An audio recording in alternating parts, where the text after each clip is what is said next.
Exorcist 2, The Heretic is a 1977 supernatural horror film, which is a sequel to the 1973 hit, The Exorcist. This film stars Linda Blair, Richard Burton, Max von Sydow, and Louise Fletcher. It is directed by John Boorman, with written by William Goddard. It was released in June of 1977. It runs for 117 minutes long, had a budget of $14 million at the box office, and grossed only $30 million in total. Now, this sequel takes place 4 years after the events of the first one, where Regan is now 16 years old, and she is still recovering from her previous demonic possession encounter with Pazuzu. Now, the movie starts off with Richard Burton's character of Father Lamont kind of struggling with his faith and kind of attempts to exorcise a possessed girl in Latin America who claims to heal the sick. However, the exorcism doesn't go as planned and goes wrong. The girl dies in the process, and after that, Lamont is then assigned to investigate the death of Father Marin, who died in the first Exorcist movie, who had been killed 4 years earlier, in the course of exorcising the demon Pazuzu from Regan McNeil. Now, all the while everything is happening, this is an interesting sequel. There are imagery that really do stand the test of time and sit with you, but there are aspects and scenes where anytime you watch it, there's always that one scene where they kind of put her under a trance and she goes back to relive those memories. But then you see Linda Blair, but you see someone else on the other side playing Regan like she was in the events of the first film. It's absolutely interesting and mind-blowing how this film was. It's not scary. It's not like the first film. It's absolutely otherworldly than what you think. There are scenes where it's like, oh, okay. But Max von Sydow does return as Father Merritt, which was a nice touch.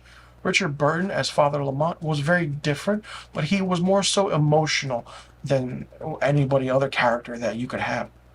Not only that, they kind of synchronize or use a synchronizer to kind of work with her past memories and to kind of make her think of what was happening, try and give her over the fear of her demonic possession.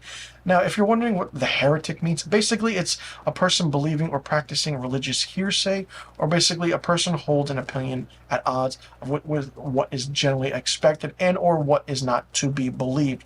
So basically the entire time in this movie, they're trying to say that it didn't happen, she's thinking of it, made it up, or whatever it is. Well, you know, it's kind of an interesting factor how things happen in this film, which is kind of throws everything out of the ordinary. I don't know why there was a sequel to the first film, and it takes place 4 years later. I mean, I want to know the people who went to go see this opening weekend or went to go see it in the theaters, and like, oh, Exorcist 2, what can you do? You really can't make a sequel to one of the greatest horror films of all time, the scariest film of all time. But centering it on the main character once again is really different.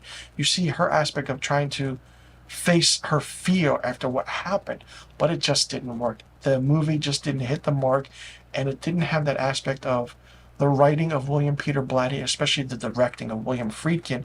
And when you have two different people coming in to direct and write, and it just doesn't have that aspect of what the original is or feels like, it's not a great film at all. I mean, the development of it, I mean, they wanted to rush this, you know, make it a low-budget film, but it blossomed to $14 million. It's interesting, but it could have been done better or should not have been done at all. It's not a great movie. You can watch it and you'll, at the end of it, you'll be like, well, that wasn't scary at all. No, it's not. It's not supernatural. It's not horror. It's just subliminal images, scary pictures, and certain edits that make you go, whoa, hold on for a second. But then the next scene kind of, you know, erases all of that in one instance. Exorcist 2, The Heretic, for me, gets 0 out of 5 stars. Let me know in the comment section below what you thought about Exorcist 2, The Heretic. Did you like it? Did you not like it? What did you think of it? What do you think about the aspect of this being a sequel to The Exorcist? Did you like that idea? Do you think they could have went with a different story? Do you think certain things could have stayed the same? Or do you think they should not have made this movie at all? Let me know in the comment section below about all the questions I just asked. And also let me know what rating you would give Exorcist 2, The Heretic. And be sure you click that subscribe button and hit that notification bell for new review videos on my channel. I will see you all in the next review video. And thank you so much for tuning in.